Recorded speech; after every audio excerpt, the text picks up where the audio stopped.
Welcome to the North Star Children's Center's Code of Conduct Policy. North Star Children's Center has a zero tolerance policy for the following behaviors. Behavior not in accordance with this policy will not be tolerated by teachers, staff, parents, or children. Use of physical or verbal punishment or abuse towards children, teachers, staff, or parents of any kind. What this means is that you are not allowed to hit, kick, or pinch a child. You're also not allowed to, what I would say, be mean to them. Don't tell the kids that you wish that they stayed home with mom and dad. That would be considered a punishment or abuse. Don't tell the kids that you don't like them. Some of the kids are more difficult than the other kids. Please be aware, kids are kids. And as you recall, when you were a kid, you know when somebody feels that way about you. It's important that the kids here come here and get love from their teachers, all right? It also means that the parents and children are not allowed to physically abuse you or threaten you or make you feel uncomfortable in any way, okay? If you have a child that is being excessively violent, if you have a child that hurt you, staff management needs to know, all right? Because that's not acceptable either. Physical or verbal threats towards children, teachers, staff, or parents of any kind is not acceptable.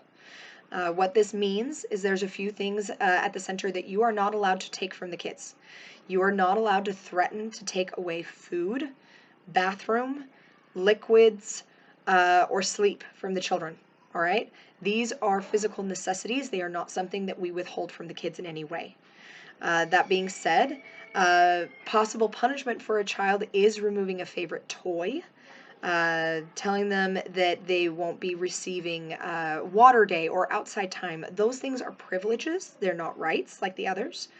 So we can take those away if timeouts are not working. But please do not physically or verbally threaten my kids. Swearing, cursing, or use of inappropriate language on the property is not allowed. So what this means is that when you're on the property, that means the parking lot as well, parking lot, playgrounds, on the property itself. You are not allowed to use that type of language. If you have music on, please be aware of how loud it is. You're not allowed to play that kind of stuff in the parking lots either. There are kids around, all right? That being said, if you slam your hand in a door or you get hurt in some way and it slips, please try to edit to something that is child friendly, all right? But if you look one of the kids in this face and say, "Get the F out of my face," you will be fired. That type of swearing is absolutely not acceptable in any way, shape, or form, all right? We also don't discuss certain topics when we're in the classrooms with the other teachers because the children can hear us. If you're talking about a date or something you went on last night, please be aware of what you're talking about. Children do hear everything you are talking about in the classroom, all right? Smoking or use of tobacco products anywhere on the property is prohibited. This includes e-cigarettes. If you do use these products, make sure you are not on the property. You can go to Ace Hardware, Bowman's, some other parking lot, wherever you want, but you're not allowed to do it anywhere on the physical property, not the playgrounds, not back in the outside teacher area, and not in the parking lot, all right? That being said, if you come into my building smelling like cigarette smoke, you will be asked to go home and change and shower. That is not appropriate to be around the kids. Third-degree smoke can damage some of our kids' lungs. We have asthmatic children. We have children who are high risk for breathing issues. You cannot be around them. And so if we can smell it on you, you will be asked to go home. Presence of any sort of weapon on the property is prohibited. The closest thing to a weapon on the property are the knives in the kitchen that we use to cook.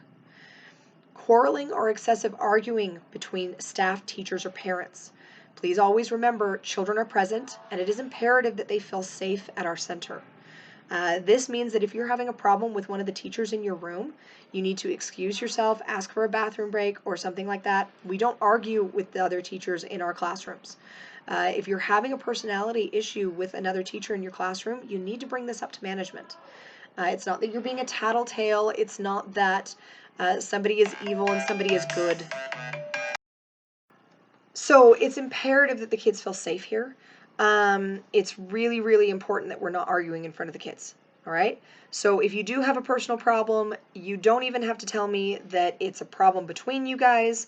You simply tell me that there's just a personality difference, and we'll see if we can't find a different room for one of you. All right. Um, Sometimes it's not that one person is evil and one person is good. It is simply that the personalities just don't fit. If we can find a room where you fit with the other personalities with the teachers, it lowers your stress, it lowers the stress of the children, it lowers the stress of the management. Everybody then wants to come to work. You're not dreading to come to work. If you're having a situation where you are dreading to come to work here at the center, there is something wrong. That is not the atmosphere that we want here, and we do want to do something to fix that. All right? Um, but please, please, please, please don't yell at the other teachers in your rooms. Even if you're not yelling, if you're just arguing, that's not acceptable in the rooms, all right? We can have a discussion outside of the rooms as long as we have quiet voices that the other teachers and the children cannot hear, or you can simply bring it to our office and we can handle it that way. But not all of our kids go home to homes that are always happy. When they're here, they are safe and they don't need to be around that right now, all right? Employees are expected to be courteous and attentive to parents and children. This includes greeting parents when they pick up and drop off and giving an update on the child's day at pickup time if possible. However, your attention should always be on the children. So, for an example, let's pretend that the parents are picking the kids up and they're all sitting around eating snacks. This means that they're pretty sedentary and they're all pretty safe. Take a moment to talk to mom and dad. Mom and dad want to not only get to know you, but they really do want to know how their kid's day went. I know they can watch on the cameras, but it is different when they hear it coming from the teachers. On top of that, it actually helps you. So we see on TV all the time when you treat a waitress or waiter badly, they spit in your food or something funny, right? That's because in real life, we don't always treat those types of people the way that we should. Do not be a service person to those parents. They will treat you a million times better if they see you as a person. Moms and dads who drop off their kids at daycares, it doesn't matter how much they trust us, it doesn't matter how much it's necessary, they feel guilt about dropping their children off. Psychologically, they want to like you. If they like you, they feel less guilt, all right? So give them a reason to like you. Give them a reason to see you as a person who knows and understands their child. It is okay to tell the parents, Tommy had a rough day today. Annabelle is struggling with her numbers. These things are things the parents actually want to know. Just do it in respectful terms, obviously. Tell them that Tommy did this funny thing with Annabelle today, or whatever you want to tell them about today, all right? But the point of the matter is, they get to know you, if they see you as somebody who is actually paying attention to and cares about their kid, they are going to treat you better, all right? That being said, in another scenario, mom and dad come to pick up their kid, and Annabelle's going to fall off the bookshelf, and Tommy's going to cut somebody's hair. Please go watch the children. Go stop those things from happening, all right? That's what the parents want to see anyway. Just make sure you wave or say hi, acknowledge the fact that they're there, and you saw that they were there to pick up their child, all right? Okay. Interacting with the children and playing with them and giving them positive feedback is a vital part of caring for them. This means that management expects you to get up and go play with the kids. We expect you to interact with the kids. And from your very first day, you are expected to be an active participant in their care. If we catch you sitting in a chair on the other side of the room when you have nothing else to do and you're not doing what the other teachers in the room need you to do to make sure that those kids are safe, you're being negligent in your care. We expect you to go play with them. Go play Legos with them. Go draw with them. Talk to them about their night. Talk to them about what show they were watching last night. Talk to the kids, all right?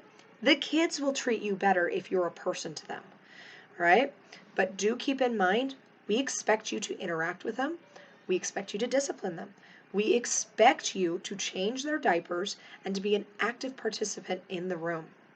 We do not hire people to just be bodies sitting in the room. We need you to get up and actually care for them, all right? Teachers are expected to discipline children in appropriate ways. Misbehaving children should not be allowed to continue destructive behavior. Please do not let the children destroy the building. Repairs to the building are very expensive, all right? So if somebody's bashing in a wall, kicking chairs, any of these kinds of things, management either needs to know about it or you need to be able to stop it, all right? Possible forms of discipline can be discussed with management on individual case basis, but must always follow the guidelines above. Do not hit my kids, don't kick my kids, don't scream at my kids. You are not allowed to put them in the corner and scream in their face. A good rule of thumb is always this. If you were a child, how would you feel if an adult was treating you that way? Okay? Golden rule always at North Star Children's Center. If you as a child wouldn't want to get treated that way, then don't do it to the kids. All right? They're here because they pay a lot of money to be here, and they're here because they need somewhere safe to be. So please be that teacher that makes a difference in their lives. All right? Instances of not following this policy can be cause for irreparable damage to the company image, and in some instances can be considered child abuse. Due to this fact, we have a zero tolerance rule, and failure to adhere to this policy will be cause for immediate termination. We do not play around with these kinds of things. The code of conduct policy is there to keep the kids and the teachers safe. All right?